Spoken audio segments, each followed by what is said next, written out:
stress the fact that both sides of the political spectrum are ascribing negative intent to the other. So what that means is the people on the right are convinced that the people on the left are evil somehow and they have evil intentions. People on the left are assuming that the people on the right have evil intentions and are just bad people. But none of that's true. What we could look at instead is that although each side has its own different solution to any given problem, we're all struggling with the same concern. And I'll give you an example of immigration.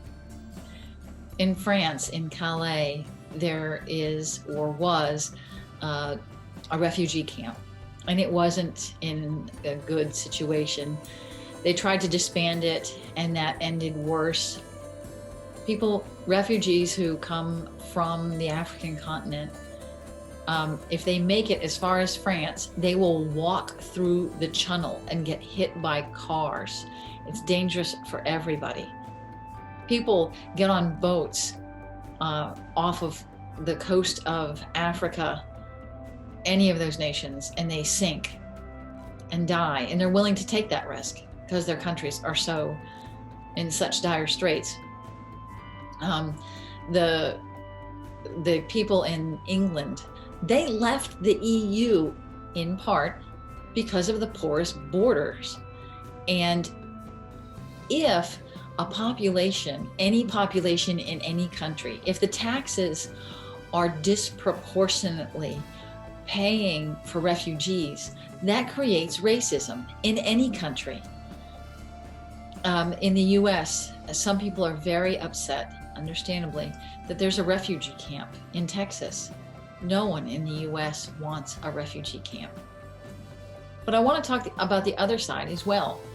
And that is that the people in France cannot send 3,000 aircraft to Yemen and have everybody in Yemen just move to France. The people in England cannot send 3,000 airplanes to Algeria and just have all of the people in Algeria or Liberia move to England. The same holds true in the US. We can't just send 10,000 airplanes to Guatemala, Nicaragua, Colombia, Mexico, and have every single person in any one of those nations come here. I can't afford to pay for it.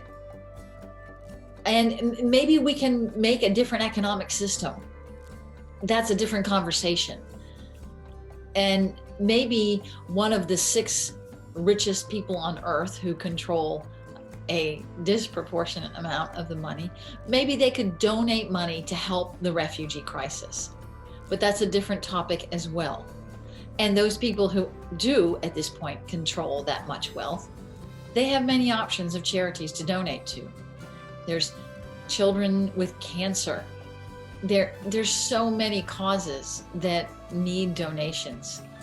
And I'm not trying to convince anybody that the other's solution is correct. I'm only trying to say that the entire globe is struggling with the concept of immigration. And it's not sustainable for everybody in every nation that has bad governance to just leave and go somewhere where they can be supported for the rest of their lives. So what I want is for the people on the right and the left to not be filled with contempt and anger for the other side. I remember a time in my childhood when when the Democrats and the Republicans would laugh at each other's viewpoints. I want to return to that time. Not that time, but I want to return to that mindset that whether it's gun control that you disagree on the solutions over, realize that there's 2 sides of a solution, 2 ideas for solutions. And we're all struggling with the same thing. What is the right solution? Please, I beg of you, people on the left and the right, realize that we are not each other's enemies and try to withhold from ascribing negative intent to the other.